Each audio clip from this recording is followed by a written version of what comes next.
Hello and welcome to Films for the very first time. My name is Jordan. With me, as always, is Casey McGeorge. Oh, how's it going, everybody? It is going well. I've had my first and second breakfast today, so I am ready to talk some Lord of the Rings. Did you get your 11 season? I did at 11. Yeah. um, yeah, so we are talking Lord of the Rings, The Two Towers, extended edition. Uh, if you haven't been with us on this journey yet, if this is the first one you happen to press play on, each week one of us picks a film that the other one hasn't seen. I picked the Lord of the Rings trilogy. We've been going through those every other week while we are also watching the first three Terminators on an every other week. So last week we talked Terminator 1. The week before that, Lord of the Rings, The Fellowship of the Ring Extended Edition. And just to kind of familiarize everyone, if you're watching the video podcast of it, we left off here at the end of this red trail as they were heading towards Mordor, and everybody started getting separated. And I do have an updated map that I will share later as we go. Forgot Uh, about the map. you know what? I found an even better, more professional map that lets you toggle between each character, but it doesn't let you choose at the end of each film or book. So it would have spoiled stuff for the next one. So I'll Oh, save so it that it for goes next through week. Yeah. like the entire trilogy Yep. and shows like where Sam and Frodo went from start to finish. Yep. And oh, okay, yeah. You gotta save that for the end.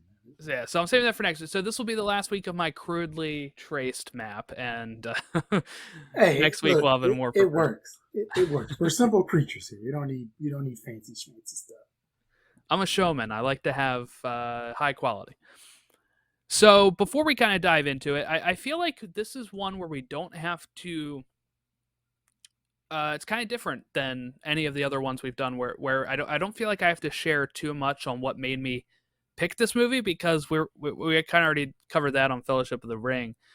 I kind of think of these three as like one big movie, really. So um, That would be the world's longest movie. it would, yeah. I think the extended editions would put it somewhere around 3, 6, 10 9, hour, 11 hours. 11 to 12 hours. Yeah. Especially if you go through the credits. Yeah, and then if you add in, let's add in the Hobbit extended, and you're looking at quite a hefty 24 hours. Um, but I will just say, like, just to reiterate stuff I said in the first one, this one particularly, I remember being my favorite. It came at a special time in my life. I was like 11 watching this, and I had the video game, which was This is the one. This is the video game from PlayStation 2 I was talking about. yeah, it's with the Where ladders. they Yep. yeah, where you're on the castle and they got the ladders thrown up and they don't tell you what you got to do. Like they're just like figure it out, and you're wondering like what's going on here. It took us days to figure out like, oh, if I go over towards this ladder, a button prompt comes up and I can push the ladder off and I can advance the video game story. Yeah, yeah, it is a one of those where you don't know what you're supposed to do here. Uh, so let's say this: Lord of the Rings: The Two Towers, directed by Peter Jackson, screenplay by Fran Walsh, Philippa Boyens or Boyens, sorry, Stephen Sinclair, and Peter Jackson. Of course, based off The Two Towers by J.R.R. Tolkien. Starring Elijah Wood, Ian McKellen, Liv Tyler, Viggo Mortensen, Sean Astin, Kate Blanchett, John Rhys Davies, Christopher Lee, Billy Boyd, Dominic Monaghan, Orlando Bloom, Hugo Weaving, Miranda Otto. I mean, this is a stacked cast as we even get to Carl Urban appearing in this, along with Andy Serkis. It released December 18th, 2002 in the United States. $94 million budget, and it made $949.9 million in 2002 money. It's pretty big. Hey, so remind me real quick, Mm-hmm. when Tolkien did the Lord of the Rings, did Mm-hmm. he make them as separate books or did he do it as one book and then later it was chopped up into like three different tales because the book would have been like 12 inches thick. He wrote it as one, but the thing with the publisher was they were worried they wouldn't be able, especially back then in the 40s, that they probably wouldn't have been able to bind it very well with how big it was getting. So Between yeah, I can see between the binding and the fact that they probably didn't have like soft cover books back then or paperback too much. It was true, probably yeah, they may not have. mostly hardcover, like your Yeah, so he had original. to end up splitting it, and then so he still gave them the names. They published them over the course of how long did they take to publish these? So it was in the 50s for Two Towers. That was going to be my next question. Was did Tolkien come up with the names and figure out where to split the stories at, or was that something like the publisher did? I believe he came up with them. I'll have to maybe revisit that, but uh, the thing is too, inside each book is two books. So like in Fellowship of the Ring, he has a book. It's called Book One, The Ring Sets Out, and then Book Two, The Ring Goes South, which starts after Rivendell. Then Two Towers has Book Three, The Treason of Isengard. Book Four, The Ring Goes East, and then Return of the King has two books in it as well.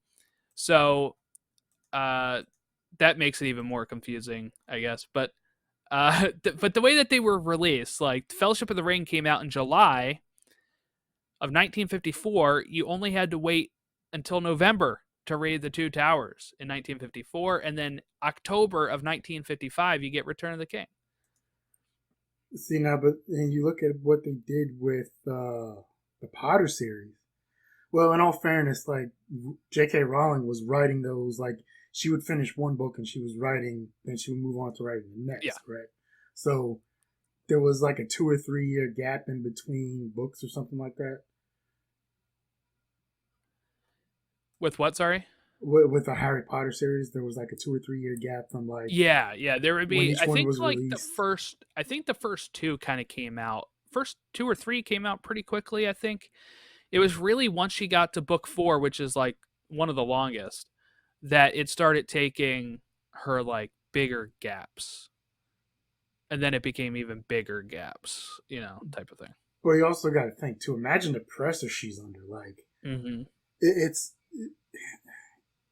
you create this thing, it becomes a worldwide phenomenon, right? I don't know if the movies had already started this time, right?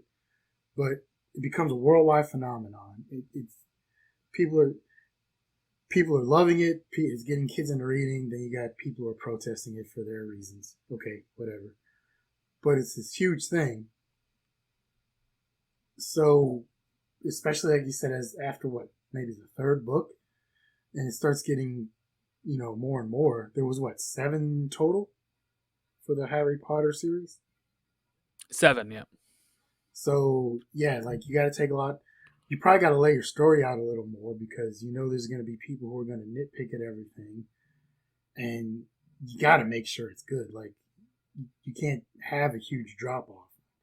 I haven't read the books. I'm sure some people might say there might have been drop offs between books as far as which one was good or not. I don't know, but that's a lot of pressure she's got to be under though. Yeah, and for this, like Tolkien, I don't think he really had that pressure because it was at a different time where this wasn't like I was gonna say like big, I don't know, big money. I guess I don't know. Where you know he was writing for himself majorly, and then wrote it all and pretty much turned it in and got it, published because he had already done The Hobbit, and there he had already written it. He had already written it. He didn't have to worry about living up to it. For Return of the King time, because he had already wrote it all. So very interesting to see how it all came about. This was, I think, The Hobbit was written in 37, so he kind of had a huge layoff before. I'm going through Archer right now, which is a fantastic series. Mm-hmm. And as they get into later seasons, each season is a completely different story and time period, right? So I just finished season 8, which is them on a South Pacific island, right? Searching for they end up looking for some idol that's actually made out of uranium. Doesn't have much to do with it. But one of the things about the series is it's hard to piece where it is time wise because they don't have a lot of clues. But this one there is a clue because I guess they talk about how the Hobbit was a big deal. And so there's this David Cross plays an anthropologist who's with these native people on their island in the South Pacific. He's been with these native people for several years. So he doesn't know anything about what's going on in the real world. And they talk about how he missed out on the Hobbit. And they're like, yeah, they kind of like basically to the crowd, like, yeah, published it by J.R.R. Tolkien in 1937. And they go off on this thing and, like they're going through the cave and they're like, it could be Smaug. Who is Smaug? Damn it, he doesn't know about Smaug, But That's funny. yeah, so like it was just a weird little thing. Like as I'm watching that last night, I was like, oh man, this is tying into my viewing. And then I was like, oh, I gotta watch this 3.5 hour movie tomorrow. All right. Yep, and then we'll have to eventually get to the Hobbit down the line. Look, I'm just gonna put this out there. These movies are 3.5 hours long. We need a break. We need some lighter. Yeah, we'll have a break. We're not going right into it. Yeah, we can't jump right into another 3-hour movie trilogy thing. Like, we need a break. No. I think I already have a good idea for my next ones after this. But okay. Okay, so I have a question for you as we get started into this, because we started off with this question last time. Where did disc 1 end? Man, I remembered watching where it ended, and then I forgot. I will say when I put disc 2 in, there was 2 hours left of the movie. Okay. And that includes credits. So I want to say, oh man, I can't remember. I distinctly tried to remember, and then it slipped my mind. It ended at a good point though. Like it wasn't like in the middle of anything. Yeah, they usually do pretty good with that kind of stuff. I'm trying to see if I can find an answer just like on Google or something.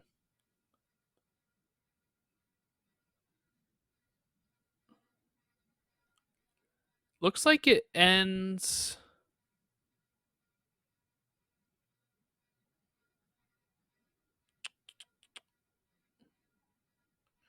Huh. So it looks like it ends sometime after some of the Rohan stuff, but before all the big Helm's Deep stuff.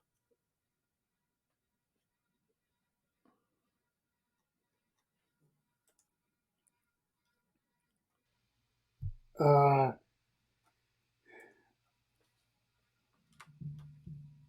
yeah. So I'm on one right here. Blah, blah, blah. See this. Part 1 was 1 hour 46 minutes. Part 2 was 1 hour 48 minutes, not including credits. So how long was the first part? Because I can just go onto my digital copy and see where that is. 146:39. 146:39.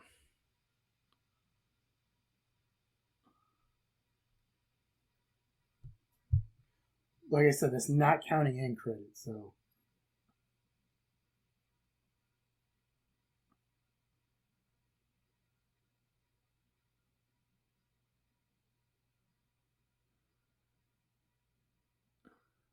Okay, so it looks like it is right around the time where Frodo and all of them are getting captured by Faramir. that sounds familiar. Yeah, that's where it looks like it is right here. Okay. The same thing I'm on. If you were crazy enough to watch the Middle Earth Saga in one sitting, this is the runtime for both theatrical and extended. Middle Earth theatrical, 16 hours, 16 minutes, 31 seconds. Middle Earth extended edition, 19 hours, 16 minutes, and 50 seconds. So that's for all 3 Hobbits, all 3 Lord of the Rings. Yes. I'll have to do that one day. Just wake up and just start. So wake up, start it, and just stay up for 19 hours. Okay, here's something. Oh no, I'm correct.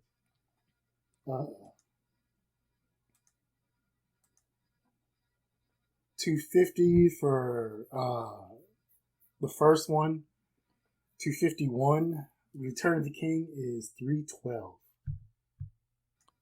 Those are theatrical.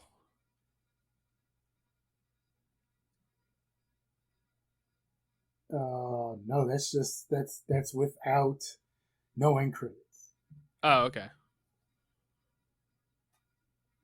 Hmm. Alrighty.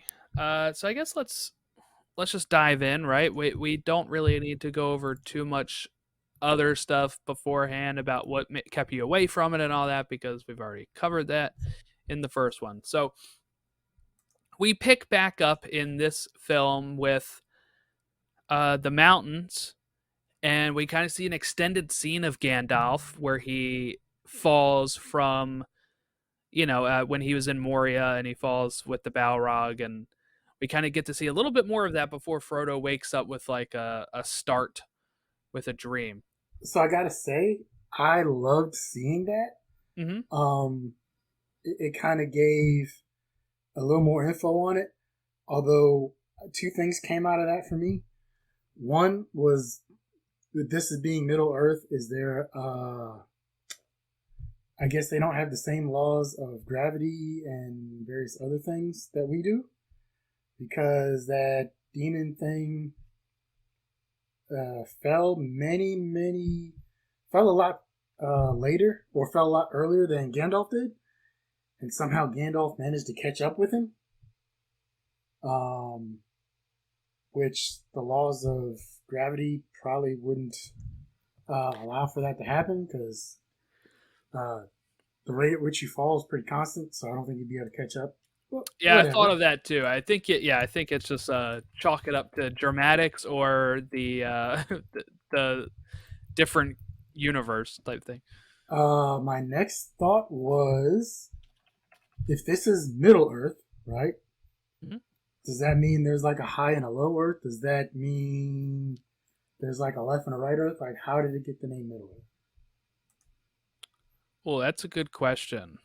There are a whole bunch of lore reasons and all that kind of stuff, but uh, I'm not as well versed in that as other people are. Why is it called Middle Earth? Like I said, is there a high and low? Is there a left and a right Earth? Like, what's going on with this? And then I was like, man, I got to stop going down these weird rabbit holes because like I these thoughts make no sense to me. I think it is like there's nothing called like top Earth and lower Earth or anything, Yeah, or there you go, but top and bottom Earth.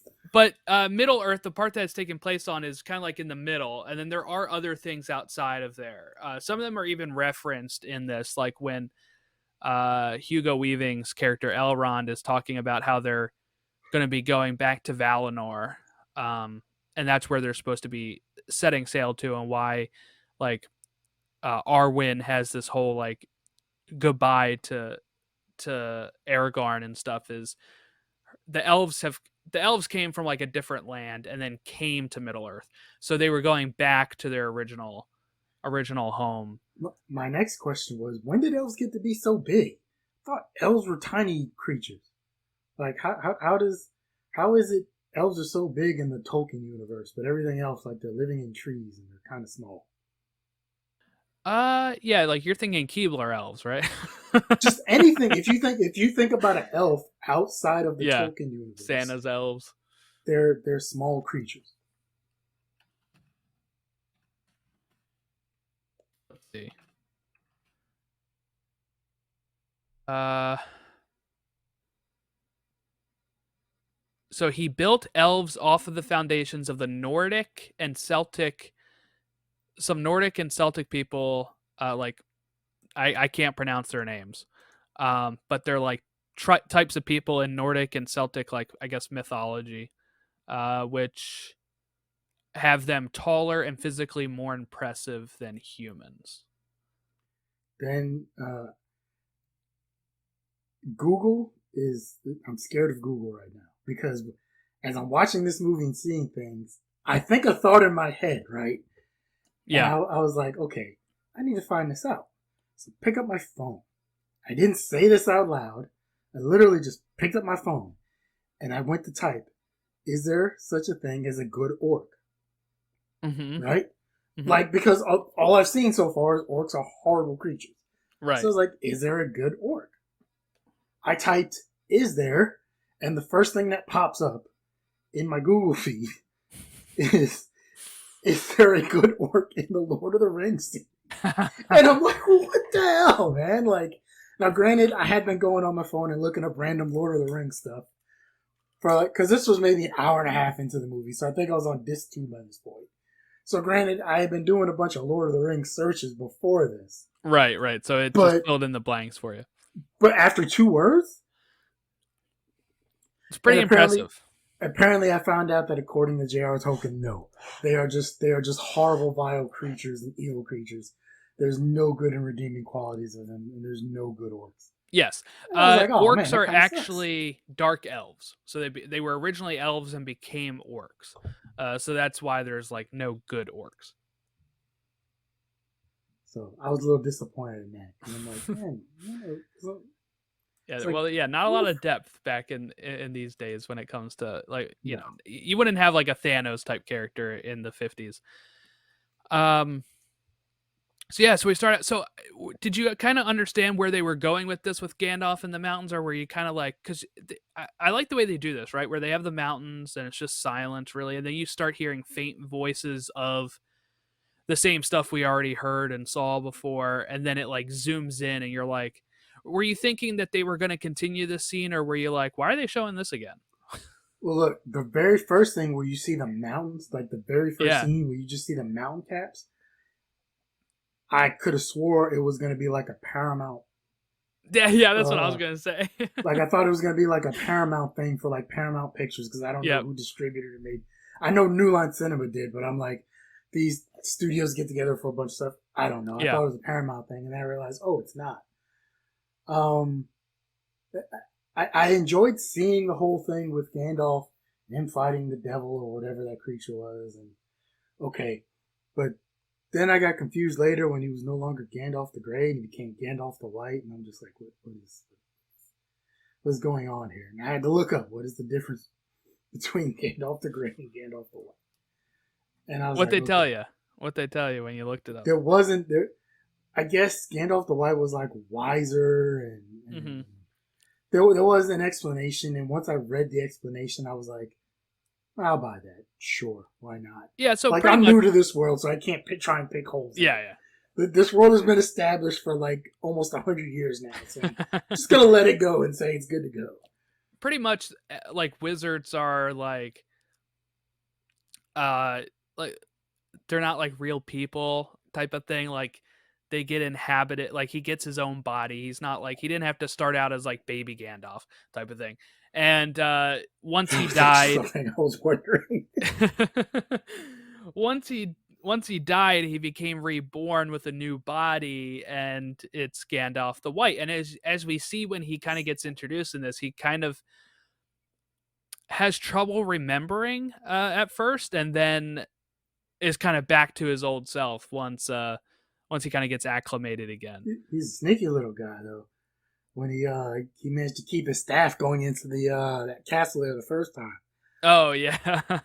And I like the fact that he made the comment, are you going to take an old man's walking staff or Yeah. whatever? And then he winks at Aragon. Okay, cool.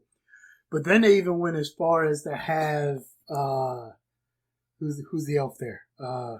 Legolas. Legolas like actually hold his arm like he is just kind of like a Yeah. decrepit old man to help him walk in. And I was like, okay, like they went whole hog with this. Like I'm down for that. That scene is so great, just even for the, like Grima Wormtongue is leaning into Theoden, and he's like, "Oh, it's Gandalf the Grey." And you're like, "You're about to find out, buddy. It ain't Gandalf the Grey anymore." And then there's a scene earlier whereas the three of them are running. Legolas, Aragon, and Gimli. They're running along, and it's like, how did that not become a meme of like, how did we end up with Michelle from Full House where she said it?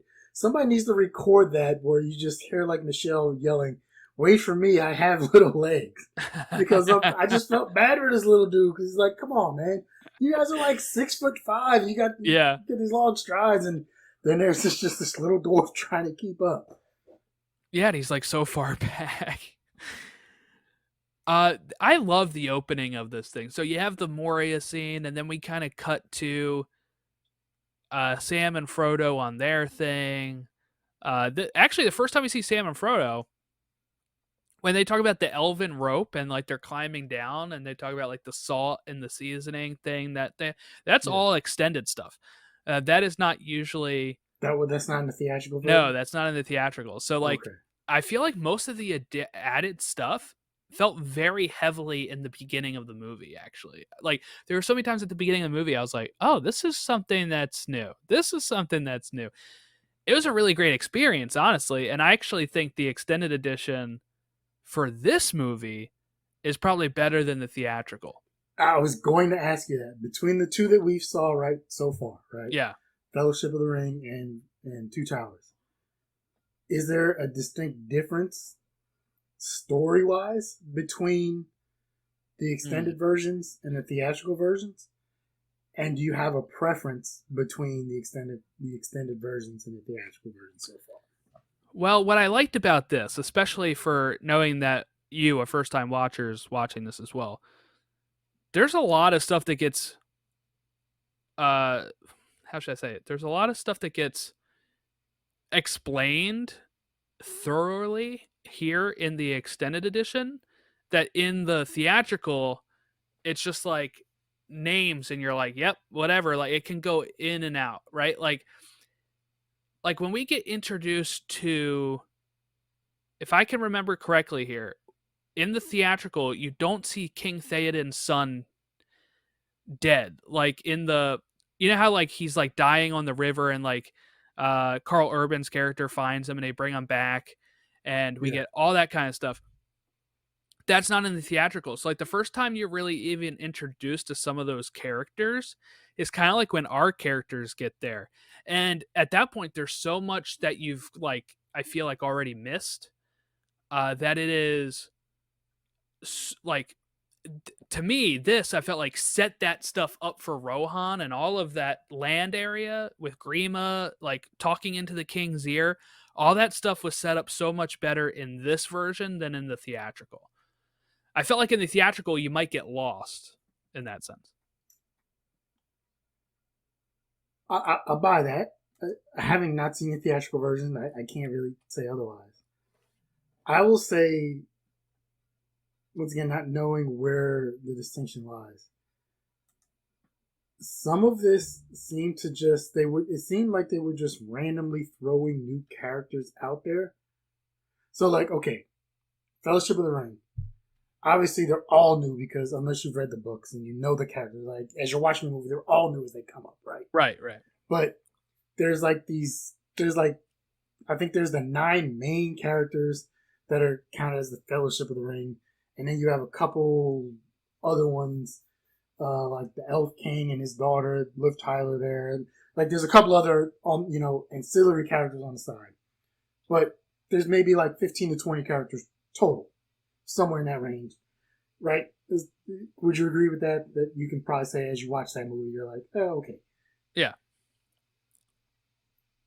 With this one, then it just seemed like they were just randomly dropping other characters in with no explanation, no knowledge of where you were.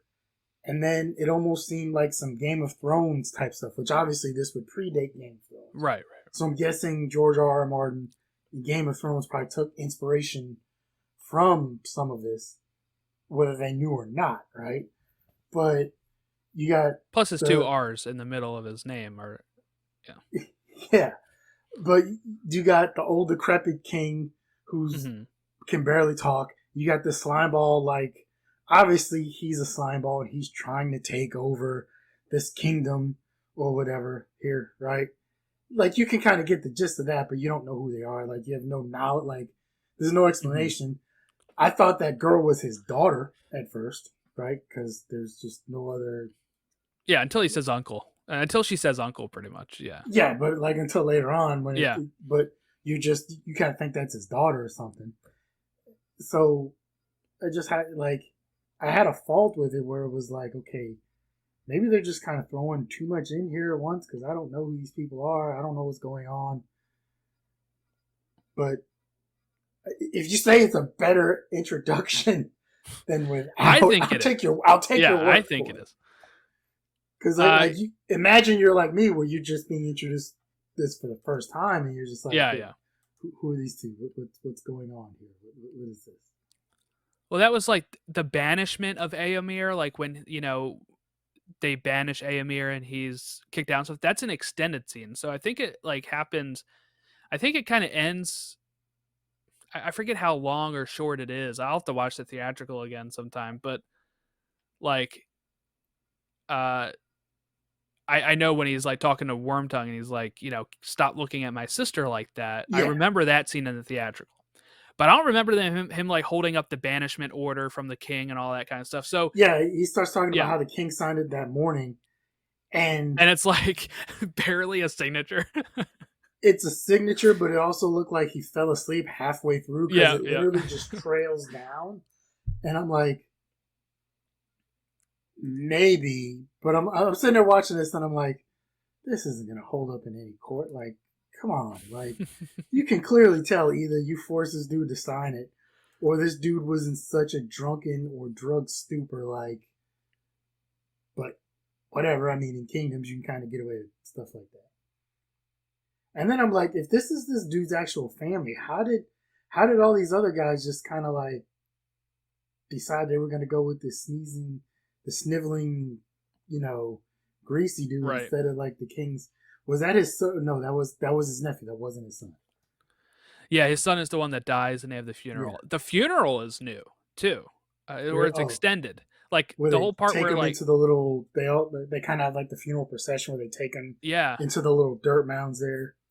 like the whole part where Eowyn is singing and stuff. I don't think that happens in theatrical. It kind of cuts to him like bringing the body, and then it cuts to him like on the hill, and Gandalf comes up to talk to him and like Oh, talk about the loss of the son and all that. But yeah, so there was a lot more with this that kind of gave me more depth, and actually also with the Faramir stuff with Frodo, and when we get the flashback of Faramir with his dad and Boromir, that's all new in this edition. Which because I was gonna say like I thought Sean Bean was only in the yeah, first one. yeah, typically, but So when I was watching this, I was like, wait a minute, am I seeing this right? Like I started thinking like, did I doze off here? Like, am I in a dream? What's going on? Like, he died. Like, what? Then I was like, okay, it's a flashback, but thought he wasn't in anything past Fellowship of the Ring, except yeah, for flashbacks. But or except yeah, okay. yeah, and this flashback was all brand new, and I thought this helped a bit too because for me, like I understand, like I've been in this before, right? So like I understand like the relationship between Faramir and Boromir, but also for people that maybe are not as good with names and stuff, and you're also thinking like, if people are taking a long gap between these, um, they might need that reminder of, oh, that's who Boromir is. That's his brother. Okay. And then like kind of seeing the relationship between them with their dad, who is gonna play a bigger role in the third film. So actually seeing him in this, I was like, oh, this is pretty cool that we kind of get a little bit of setup on who he is and his relationship with Faramir, where Boromir is his golden child, and Faramir is the kid that he is, always disappointed in and stuff as well. And then there was the. It seemed like there was a bit of a love triangle starting up, which I Mm-hmm. did not expect. Yeah, with Aragorn and his and Eowyn and Arwen. They're both very similar names, but Eowyn is the blonde Rohan, and Arwen is the elf, played by Liv Tyler. Who plays the other one? Oh, I didn't look that one up. The blonde lady. Yeah. Yeah, Miranda Otto is who plays Aowen.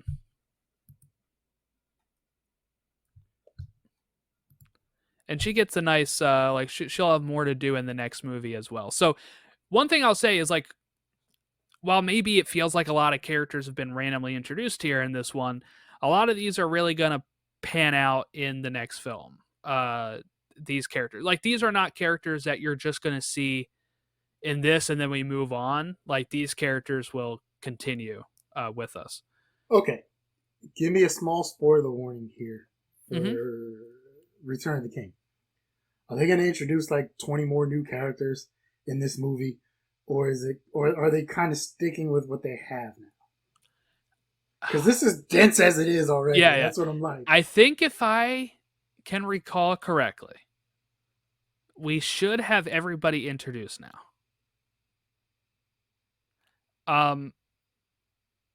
Answer probably would have been different if we watched theatrical because, like I said, Faramir's dad wasn't in the second movie.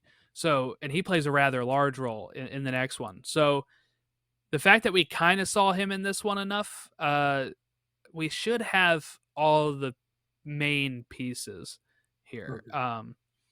Yeah, we should be pretty comfortable going forward. I mean, you'll get like maybe I mean, I'm sure there's going to be a couple people that maybe yeah, just play a small part here or there, yeah, but and not like I not a get big that. But role. like, yeah, like, are they going to introduce like a love quadrangle now with some No, no. random elf dudes? Like, that's things I'm wondering. Like, what's going on? As far as I know, I think I've seen the full extended of the next one. I can't recall, but I think we're good. I think this is most of the cast at this point. But yeah, I think another reason why this one really stood out to me as my favorite a lot is because I really like the Rohan area. You know, like the plains and all that kind of stuff looks really cool. I think, and the music in that section is really great. I Once love again, that section. the movie's visually stunning. Like, Peter Jackson did a great job picking New Zealand as a Locations, location, yeah. and the locations within New Zealand, and the cinematography is great. Oh, I recommend everybody watching like the documentaries for behind the scenes stuff. They show like location scouting, they show all that kind of stuff. It's really cool. There's three other discs in the book for discs for the Two How Towers. thick is the case here? Is it like that thick? You talking about for all three? Yeah. It's probably I will bring it with me next time Okay. Okay. for the finale, and I'll show you. So, like I said, it comes with like some there's some loose stuff where it comes with a map and some stuff in there, and then it like when you each one, like I said, the first one had 5 or 6. This one had 5 discs, and then there was a pull out insert in there that had all the chapter stuff, and like it was chapters for disc one was there was like 30 or 40 chapters for disc one. Disc two had like another 30 or 40 because it's like 2 hours long. Yeah. And Yeah. then it went through the explanation of what's on each of the other discs, because one of them is like all, I think one of them is like all just behind the scenes stuff. One of them is like from this point to this point. Oh And yeah, then it the says other it one's here. from this point Okay. to this point. So in this one, disc 3 is called The Appendices, Part 3, The Journey Continues, and it has Yeah. documentaries. And then the next one has The Appendices, Part 4, The Battle for Middle Earth Begins, disc 4. And then it has a whole bunch of documentaries. That might be on the DVD though. So like the Blu-ray may have been able to consolidate those. I don't know. But no, I have the Blu-ray set, but those are they didn't put those on Blu-ray. Those are on DVD in the box set. Oh, okay. All the special features are on DVD. Yeah. Okay. The Makes sense. movies itself are Makes on sense. Blu-ray.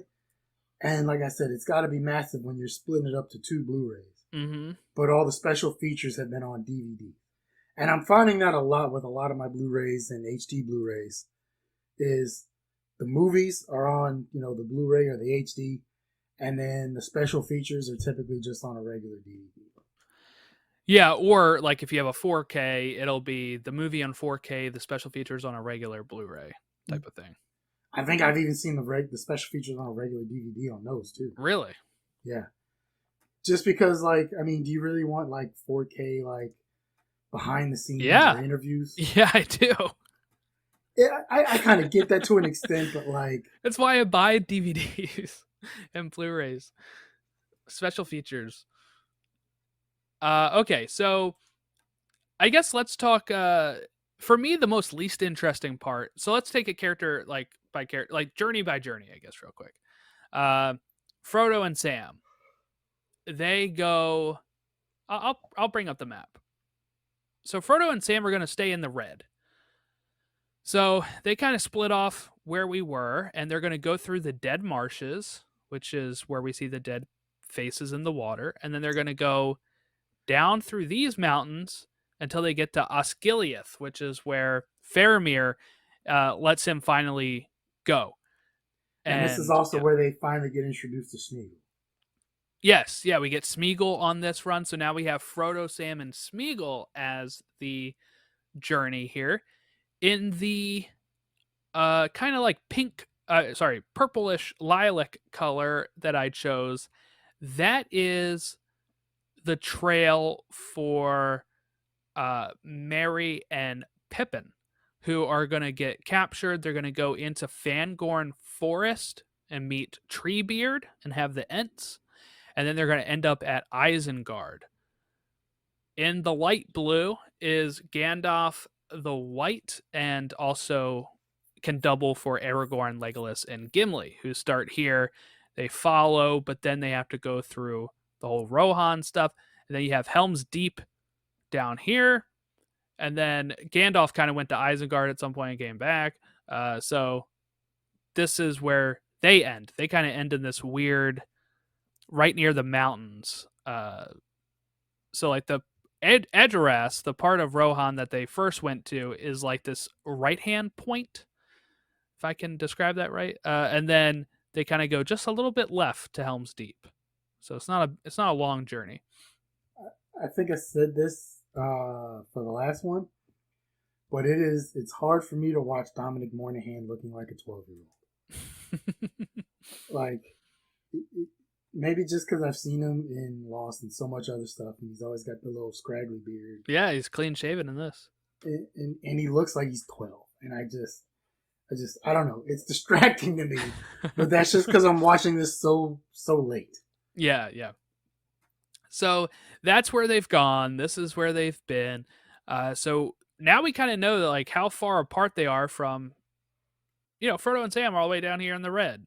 They've kind of started going the opposite way there as they are going there. Now, do you had a prediction that they would all meet up in the third one again? Is that still your thoughts here? As they've Yeah, they have started to going figure it out. reverse. Even though they went separate directions, I mean, eventually, I think they still meet up. I mean, the whole goal of this journey was to get the ring to Mordor, right? Mm-hmm. And throw it in the fires of Mount Doom. Yeah, which is over here. This is Mount Doom. That kind of lonely mountain in the middle, like top left corner. It's Mount Doom. So I mean, at some point, like, I think they kind of got to still make their way over there, like make sure the ring gets destroyed. I mean, I've already gone with them. I'm gonna stick by my prediction on that one. I'm probably horribly wrong. You don't have to change it now. I'm probably horribly wrong, like I always am about everything. But we did have at least Merry and Pippin survived the orcs and the Uruk-hai section and made it into the woods, and they meet Gandalf, but then they kind of go on their way again with Treebeard. And the Ents. I guess give me your thoughts on the talking trees, Treebeard and his whole slowly talking group there. There was so much going on. Like, so yeah, there was the only thing I say is there's so much going on. There's more I want to say, but I don't want to say it until later. So I'll just hold off on that. All right, and then we had let's talk the Helm's Deep stuff because I think that's my favorite stuff, where they have the huge battle in the rain. We have 10,000 Uruk-hai coming to fight, and King Theoden's like, I'm not going to call anybody, but the elves show up anyway due to Elrond, Hugo Weaving's character, kind of gets the feeling he should send them over there. And he does, and he sends them over there, and we get some elves fighting with men again, which they mention as Apparently, being they a big did deal. back in the day. Yeah, Apparently, way back in the day, they did previously, and they're doing it again. So, okay, yay to the elves. yeah, all the alliances, the last time all these alliances happened were pretty much the last time they faced Sauron. And, we're talking about thousands of years later. We're now finally back. This battle scene I think is really, really freaking sweet. I don't know how long it takes up of time on this thing. It's probably the last hour. It seems it felt pretty hefty there. But we get uh, some great comic relief too. I kind of forgot how good Gimli is at giving that comic relief, where he Because he's can't only see like over the 4 wall. feet tall. I can't see over the wall. And then they got to mess with him like, hey, you need me to get you a box? Come on, dude. Even when he tells Aragorn, like, toss me, and he's like, but Yeah, don't the tell the dwarf elf. does it. Yeah, don't tell the elf. And then their whole their kind of rivalry between each other, where they're counting how many people they've killed. Gimli starts out with saying, "That's already 2," and Legolas is like, "I'm at 17." Yo, he slowed down considerably, considering he only went Yeah, up to like 40 something. 42. Yeah, and Which, Gimli you know, finished with 43. yeah, I don't know. I think we might need to check Gimli's math there. Like, Well, you know what? I think what helped them is the toss. I the think dwarf him getting toss onto that bridge and being able to take with out some more. Aragon. Okay, Yeah, maybe I'll give it. Maybe I'll give him that when he was with Aragon because they were cleaning house there on the bridge. yeah, they were. But I was sitting there like, we might need to look at your math again, buddy, because you were way down. Like that, you know what it is? That's that could be used for that meme of not gonna lie, you had us in the first half there, and then all of a sudden he managed to come through, like, and he just happened to have one more. Oh, sure. Yeah, and you know what? That whole part with the final tally is a brand new scene. That whole part where he says With an axe in his 42, head. yeah, 43. That's all brand new. And then he, fires it. And he's like, he was twitching. He's like, he's twitching because I have his axe in his nervous system. Uh, that's all brand new. Before we just didn't really know. I think the last scene of that was the, when Legolas says, "I've got 17" or whatever. But that'll continue. That does continue into next one too, as they keep trying to One up each other. one up each other with their tally. Okay, so then we kind of end with Gandalf bringing the rest of the banished Rohirrim. This is called the Ride of the Rohirrim, as they come down and help defeat the rest of the Uruk-hai. And Gandalf has this great line where he says, the Battle of Helm's Deep is over, but the battle for Middle Earth is about to begin. Which, by the way, I think is in another video game I have. There was a video game called The Battle for Middle Earth, and it was a real-time strategy Ooh. one where you I love those, where you like make your fortress and you are setting up your elves, or you're setting up your men, and you have to watch as the computer starts coming to try to take your area and stuff. I think that line was in that. It may have also been in the PS2 game, but I just remember that because it's set up, and then you get the logo of the Yeah. game or something. I thought maybe it would have been in what was it, Shadow of Mordor or something. Oh, it might. I have it. I haven't played it yet. Those with the apparently that Nemesis system is pretty good, but they filed a trademark and copyright on it, so no one patent on it, so no one else can use it. Yeah, and I have I think I have both of them. I think I got one of them for free one of the months, and then I had one for I got one for $5 or something. I have to sit down and find time to actually play them. Oh, and then we find out Aragorn is 87. That's also a brand new scene as well. He's holding his age pretty well. Got it. Yeah, that's part of being when they say that you're part of the Dunedain men. They are from a place outside of Middle Earth called Numenor that they come to, and they live 3 times the length of normal men. So that is part of his. That's a brand new scene. We didn't like. I think that's something you would learn if you just like read the books or whatever. But the fact that it was actually in this was pretty cool. I was glad to see that make an appearance. I was happy I finally got to watch the scene because I've seen a lot of videos on like IGN or different YouTube things and stuff. Top 10 lists of these listicles or whatever. Where when he kicks the helmet and breaks his foot. Yes, and he actually broke his toe. Yeah, Yeah, I was gonna point that out too. I was like, I know Casey probably already knows this. He probably looked it up or saw it on a list or I've something. seen it so many times before. Like it was one of those things, It's like and I the just biggest I trivia. forgot which movie it was in. Mm-hmm. And I was like, okay, it wasn't in the first one, so it's got to be in one of these two. Like I didn't want to look it up. I was like, I'll know it when I see it. And Yeah, then makes sense why he yells yeah, like that. and then you can kind of see him limping after that too. But Yeah, I like think he wait, missed some time after that too. I don't know how long he had to lay off of it, but I think he had and to then miss there's some filming. it was early in the movie too, so I was like, oh, this is where he broke his toe or his foot. There we go. Yeah, and they film all these out of order too, so I don't even know like when Where that that was in the was. filming schedule. Yeah, Yeah. because I think they may even filmed some Two Tower stuff before they did Fellowship stuff. So he could have been like that could have really effed up the schedule a bit there. They talk about it in one of the documentaries too, and all of the hassle with that. But it was a good take. I'll tell you that much. It was a good take. It was good enough for him to use, so yeah.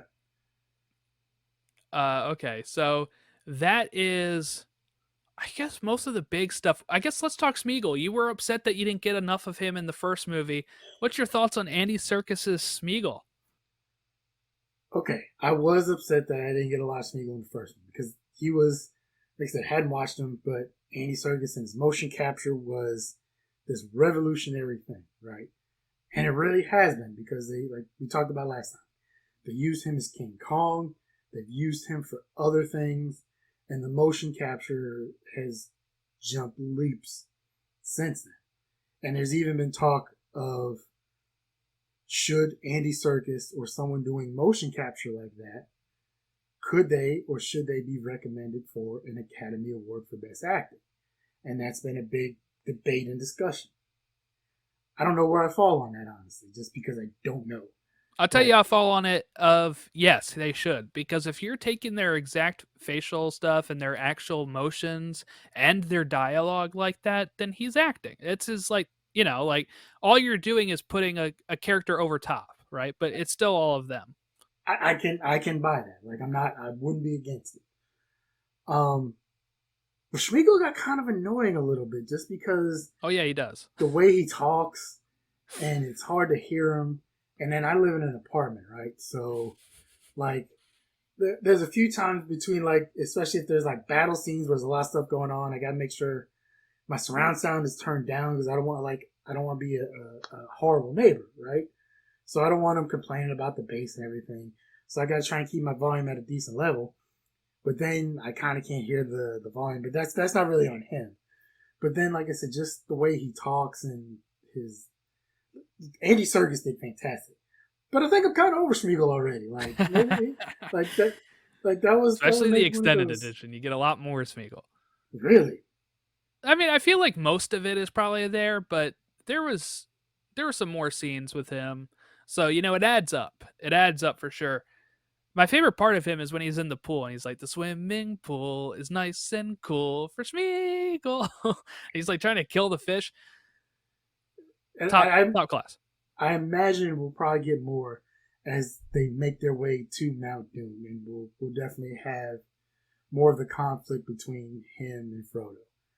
I do like seeing Frodo in this one Hmm. because you can see the ring is starting to affect him, not just mentally and emotionally, Yeah, he snaps at Sam and yeah. but it looks like it to me. It almost looks like it's starting to affect him physically. Like maybe it's just me and maybe I'm projecting onto it. No, he looks rougher. I think you're right. Like, His eyes look a little more mm-hmm. sunken. He's got like so he looks like he's starting the early phases of transforming into what Schmiegel is, right? Like he's starting that thing. Like it almost it almost reminds me of you've never seen the Austin Powers movies, No, I haven't. but there was a kind of a similar thing in the third one. Seth Green plays Doctor Evil's son, Mm. and as he gets more and more evil, like he starts losing his hair and like weird things start happening. So you can kind of see the transformation as he's going Yeah. along. But I was like, as I was watching it throughout the movie, I was like, he doesn't look the same as he did in the first one. Now, granted, it's been a long journey so far. They're going up and down mountains. They've been captured. They got lost. Yeah. There's a lot going on. Stress doesn't help. Like I'm willing to admit that, but it looks like that ring is really starting to get to him. Yeah, I think so too. I noticed it more in this watch that like he does look a little worse for wear, right? As they get through it. He also has some more snappish moments with Sam. I mean, he almost kills Sam with the when Sam saves them from the Nazgul flying in and while they're in Osgiliath. So it gets pretty, he's getting pretty rough, and he even says to Sam like, I don't know if I can do this, right? Like, uh, he's in a rough spot. He's in a rough spot. This won't be the end of that track. He's going to go through some more stuff as we continue going. I do think this movie is probably the one that has the most Smeagol in it, I guess. Nothing spoilerish about that, but like, I think he's, you know, well, regardless, I don't know, because of the extended edition. He might kind of have more scenes in that. But if I remember the third one, I think he's in it a little bit less. So you may not get as annoyed in the next one. That was one of those things to be careful what you wish for. Yep. Because I want more Smeagol, and then they give you some more Smeagol. You're like, You're like, not that much. Like you know what? So watching football games, like I watched the Thursday night game or whatever, and I'm sure you probably might have seen it. The DraftKings commercial with Kevin Hart because he's doing DraftKings commercial. Yeah. And with Ryan Fitzpatrick. Oh yeah. Whereas like it's magic. It's Fitzmagic, and then there's Kevin Hart. That's too much magic. Too much magic. Too much Smeagol. Too much Smeagol. I kind of like his kind of getting that state of mind for him. I feel bad for him a lot of times when he's having that struggle, between his Golem self and his Smeagol self of, no, Master loves us. And it's like, no, he hates you. And you're like, and by the end of this movie, we kind of get him to the point of him saying, oh, let's take him to her. She will kill him. And then we'll take the ring. Any speculation on who or what they should be looking out for? I can't even. No. I know so little of this world. No. Unless there's gonna be like an evil witch dressed in black or something. I can't even speculate. Is that the way you would go though? Like a witch, or are you thinking like a creature or something like that? I would think a witch of some sort, but I don't even know if they exist in this universe. So we got wizards. That's what I'm saying. So like maybe 50-50 shot. It's gotta be a witch. Yeah, well, we'll see. That is a good hint to where we're going from here. Okay. Any big stories we didn't talk about before we kind of get to all the other stuff? I did not realize. Maybe it was just me. I did not realize that Saruman had taken over that dude's body. Oh yes, yep. Yeah, that's why he looks so rough, and he was like, I don't know, possessing him. I like that scene though when Gandalf pushes him out, and then you see Saruman like fly in his room. Yeah, like, but that was, I'll be honest, that was kind of unexpected for me. I did not see that portion coming. As far as I knew, Saruman was kind of busy. Like he's trying to raise an empire over here. He's got orcs building stuff. He's got to cut down acres of forest for more Oh, I know. fires to get 10,000. Like, dude, where's he getting the time from, man? His That time place management. looks so nice in the first one, and then like it is now like a hell pit. It is so sad what he has done to that But whole area. his time management is on point. If he's managing to not only possess a dude and like being able to jump back and forth, but like he doesn't have middle managers, man. He's kind of Yeah. like he's doing this all himself. He's taking tours of these pits, telling them what needs to be fixed and changed. So like whatever time management this dude is on, like hey, I give him credit for that. Yeah, no, yeah. He has no henchmen really, except for Warm Tongue, who he did send there to help infiltrate all that stuff, I guess. But I think that's new too. When Wormtongue comes back to Isengard and is talking to him about stuff, I think that's a new scene. Okay, so let's I guess talk. I do want to ask some questions before we head into ratings and the memes and all that stuff. Any any more favorite characters now? I forget who you said last time, but it was kind of just like Sam I and think Frodo. Sam and Frodo. Okay, Yeah. because for me that is the weakest part of the movie in this one. I like the journey between like Aragorn and Legolas more than the Frodo stuff. But uh, any changes to favorite character or like favorite moment or anything like that? Uh, yeah, I'm really rocking with Gimli. Maybe just because I'm 5'6", I kind of feel the short guy thing a little bit. Um, but he's a badass little dwarf there. I don't think he gets enough respect for being a badass little dwarf with his axe. So definitely liking Gimli. Uh, I'm not feeling Merry and Pippin though. I don't know. Mm-hmm. I'm just not feeling those two. I don't know why. Maybe it's just me. Yeah, they don't have much to do in this either. They're just kind of like walking with the trees the whole time. So maybe that's the least best part. Honestly, Frodo and Sam are second best. But Um, how about Legolas using the shield to like surfboard down the stairs and shoot arrows? That was pretty cool. Not in the books though. That's a brand new thing. my question is, where's he getting all these arrows from? I guess he just goes and picks out the ones that he shot. Keeps restocking them. Because okay, when they start their battles and things, obviously his quiver's full, right? But then like Yeah, at yeah. some point, like it's got to run out, and it's not like a gun where you just throw another magazine in, and reload it. Like, so my question becomes like, where's he getting all these arrows from?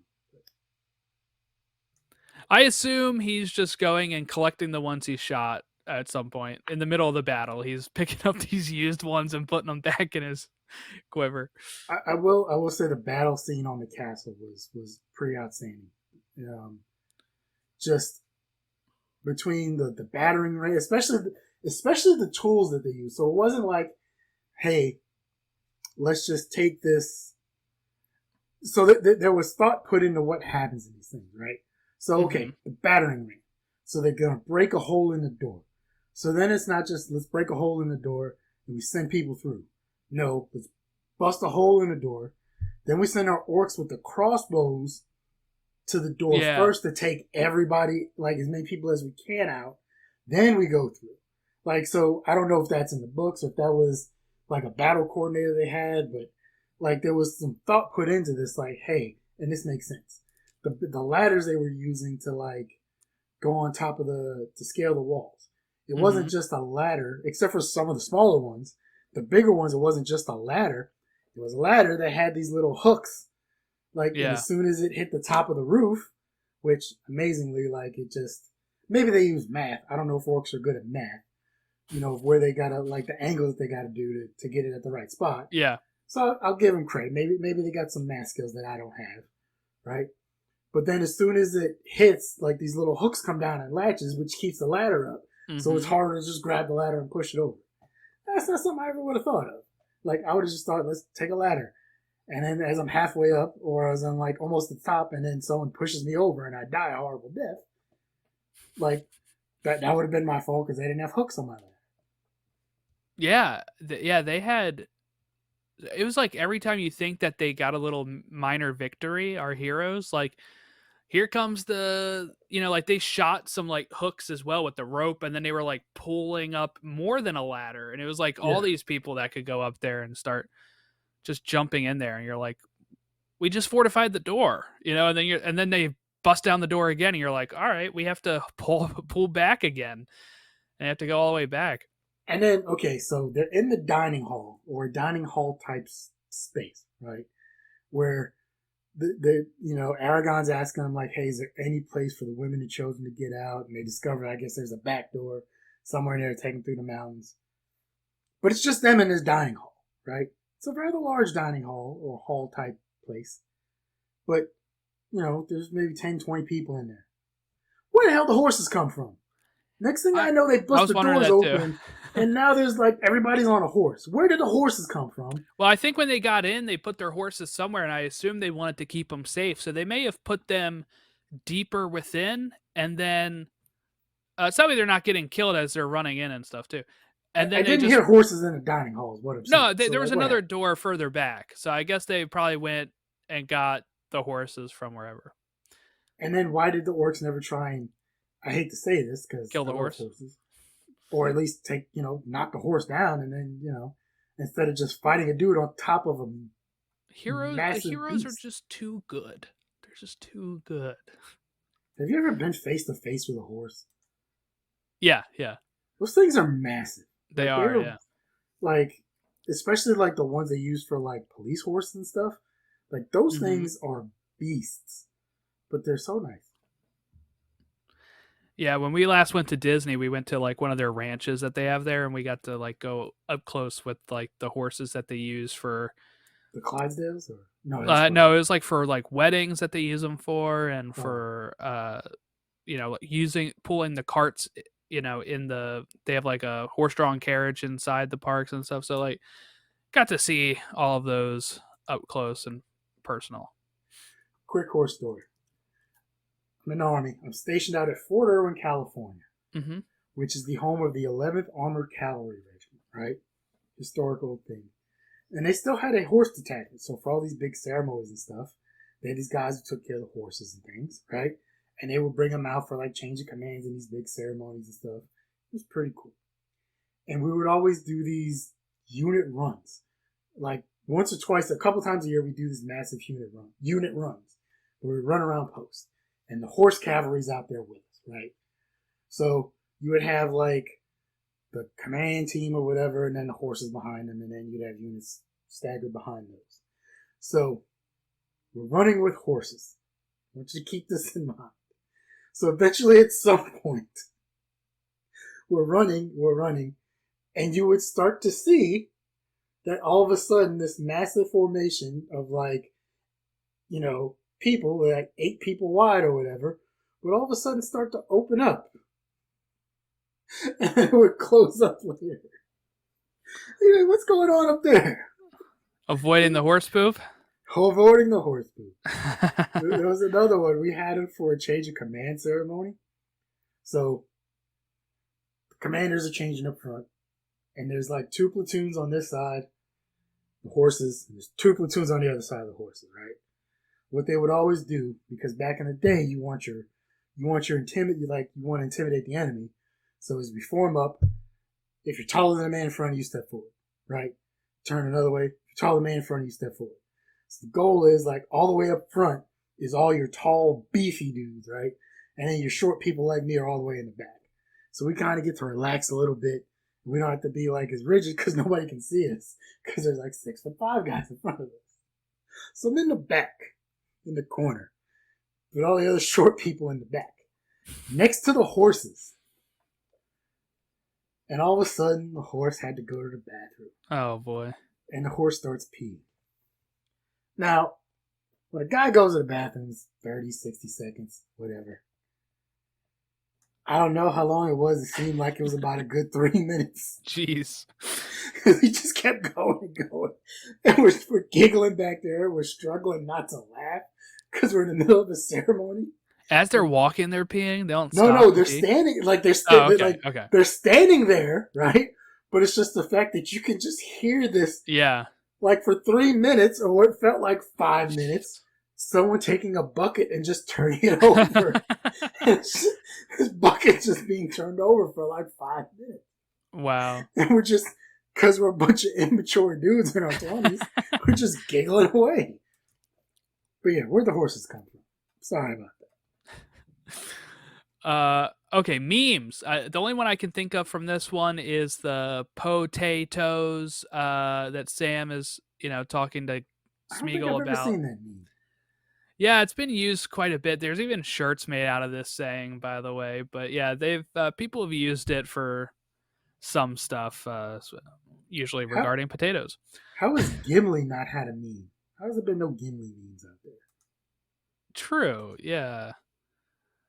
Yeah. I don't know. That's a good question because he is a meme. He's like a walking meme. Gimli. He's the comic relief.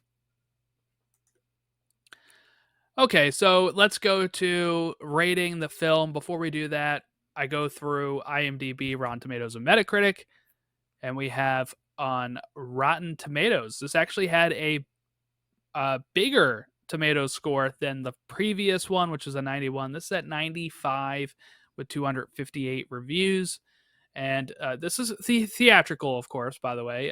We don't have the extended editions, were not reviewed. And audience score is on par with Fellowship of the Ring with 95. Let me get to IMDb.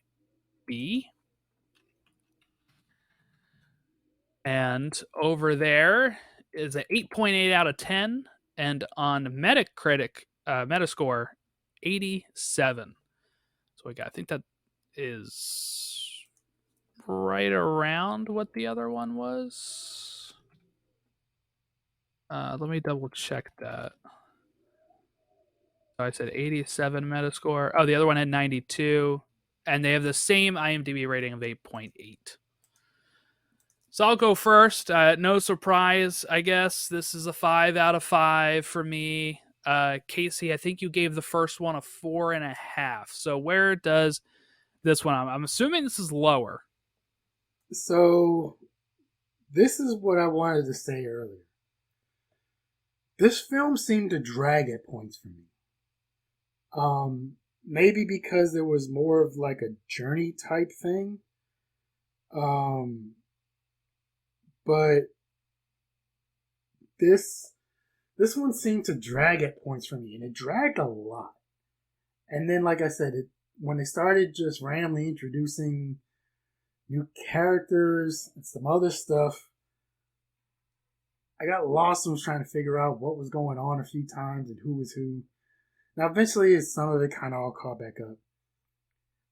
But maybe just because this was just kind of the middle of the trilogy, and there was 3 separate journeys going on at the same time, it, it's definitely not up to number 1. So I give it a 3.5. Some of the comedy saved it. Some of the action scenes and various other things saved it.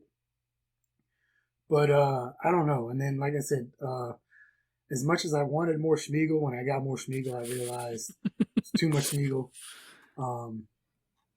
You should have warned me about that.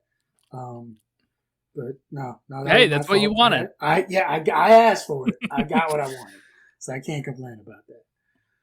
But yeah, I give it a 3.5.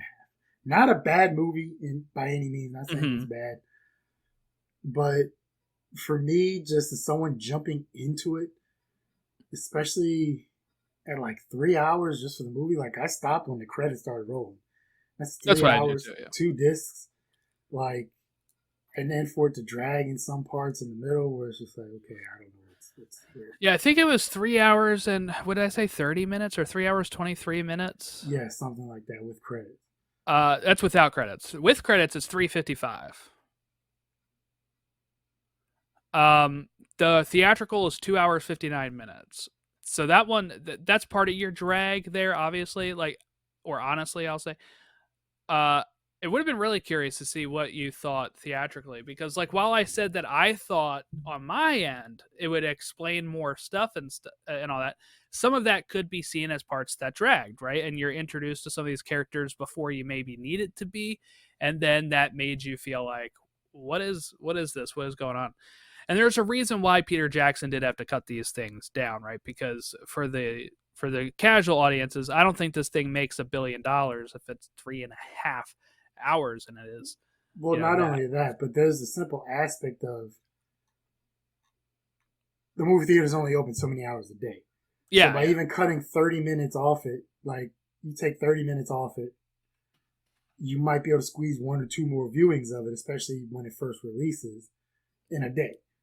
So even just something as simple as that, like yeah, that 30 minutes can get you another out screening or two in theaters, which now is gonna up up your box office total. So Hmm.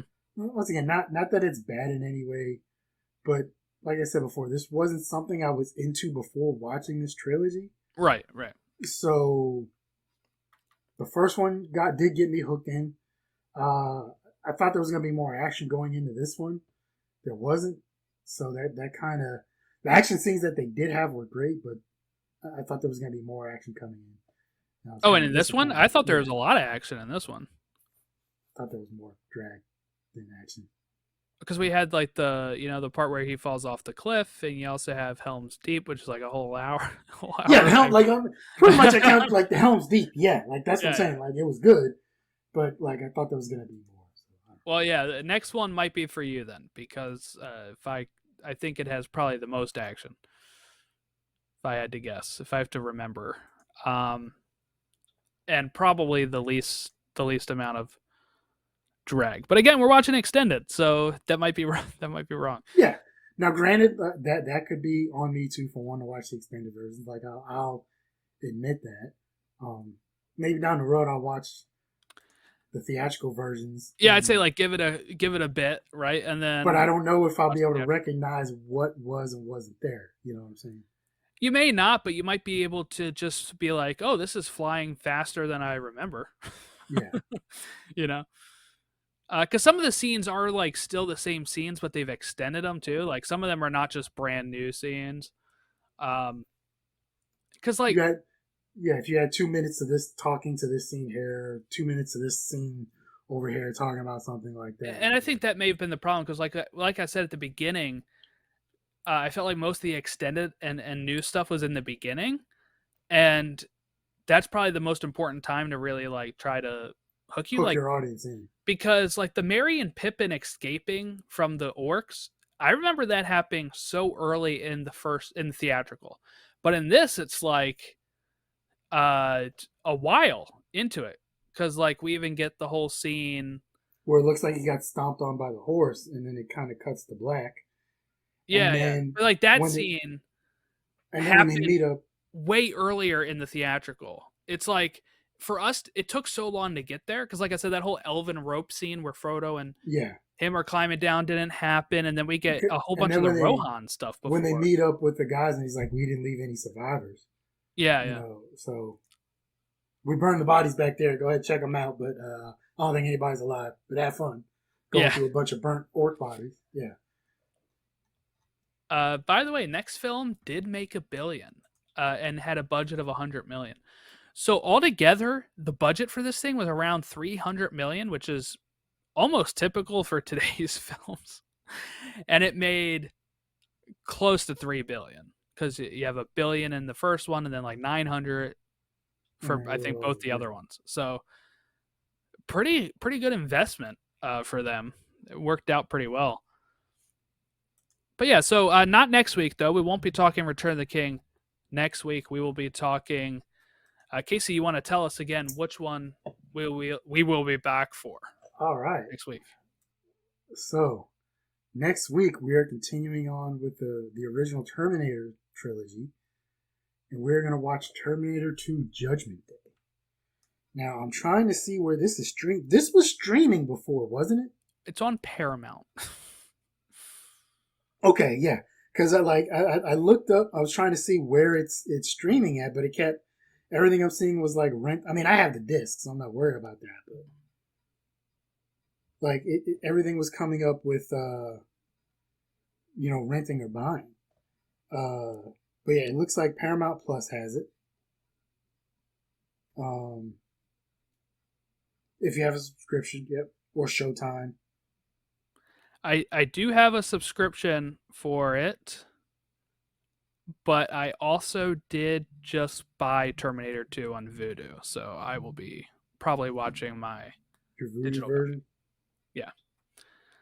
I said I liked the first one enough. The second one is going to be what everybody's saying it's better, and then it was $10, and my Paramount subscription has ads, so I was like, now I can watch it without ads.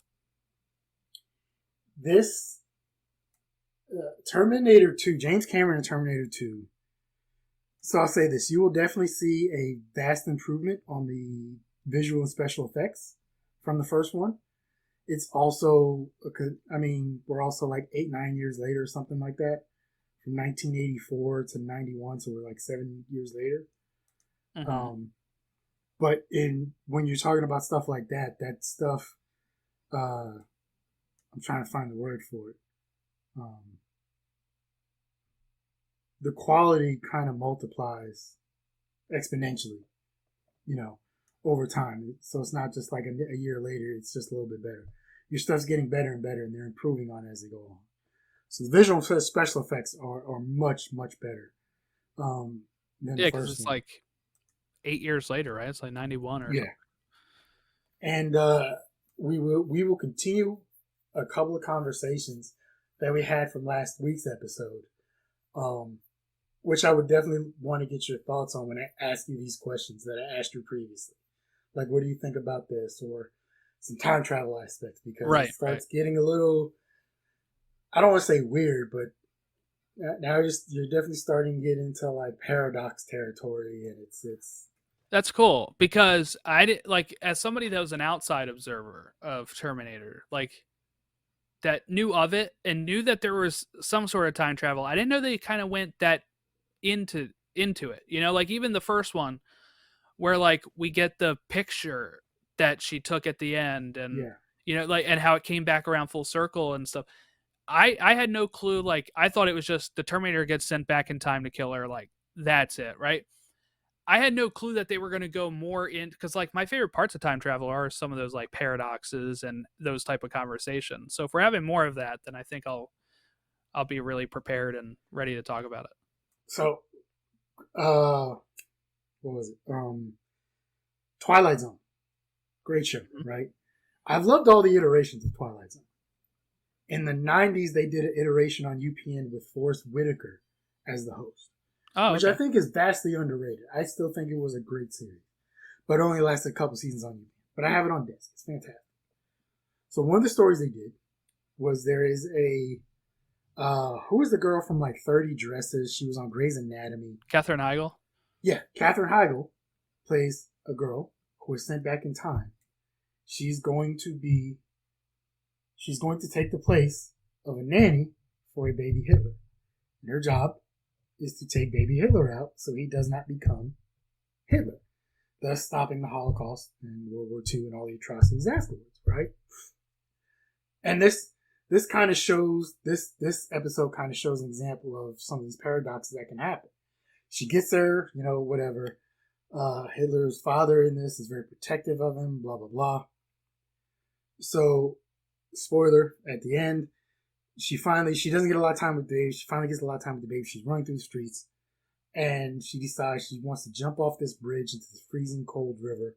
She's going to kill herself and kill the baby, right? But she's also being chased by one of the other nannies and some of the other servants in the house. So, Katherine Heigl's character takes young baby Hitler, ends her life, ends the baby's life. Now, you would think that would be it. But it's not, because this other servant does not want to tell the father what happened, and happens to see a young homeless woman or a young vagrant woman with a baby. Oh, boy. So she manages to buy the baby off of this vagrant woman. The dad can't tell the difference between the two kids. there's that. Yeah. But you So this is also the kid that grows up to be Hitler, then, not the other one. correctamundo. That That's is cool. that is the one that ended up becoming the Hitler who caused all the world's atrocities. And then Force Whitaker goes on about his spiel about going back in time can have dire consequences and stuff. In Twilight Zone. But it was a really good episode. It was Mm-hmm. one of those where you're like, they always talk about, oh, you can't just because people talk about that. Oh, why don't you just go back and kill Hitler when he's a baby? You don't have to worry about that. Oh, there's other consequences to stuff like that. So Yeah. All right. Well, that'll wrap us up here. We're recording this way in advance, like we usually do, but it is now officially out. The show is now out.